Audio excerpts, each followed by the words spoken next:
আসসালামু আলাইকুম আরহামতুল্লাহি বারাকাতু। আজকে যে টপিকটা এটা একটু অন্যরকম। আমাদের শরীরের মধ্যে যে নফস, যেটাকে আরবিতে কলব বলা হয়, ওটা কিন্তু একটাই। আর এই যে কলবের মধ্যে ভাবনা চিন্তা, এটা কিন্তু তিন ধরনের হয়, যেটা কোরআন পাকের মধ্যে আল্লাহ তাআলা বলে দিয়েছেন। তার মধ্যে একটা রয়েছে আন নাফসুল আম্মারাতু বিসসুই।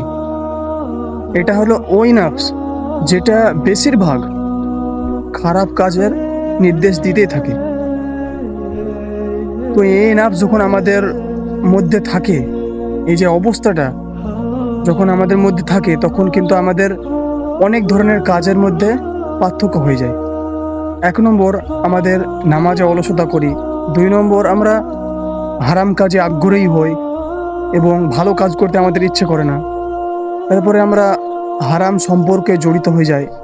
এরকম অনেক ইত্যাদি অনেক কিছুই আমাদের কিন্তু মধ্যে পার্থক্য চলে আসে।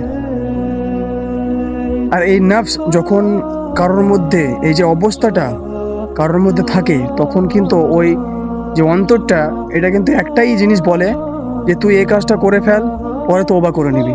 তুই এই গুনাহ কাজটা করে ফেল, কিচ্ছু হবে না, সবাই তো করছে, এরকম আদেশ দিতেই থাকে। তো এই নার্ভস, এই যে অবস্থাটা, এই যে অন্তরের অবস্থা, এই অবস্থা থেকে কি করে বাঁচবো আমরা?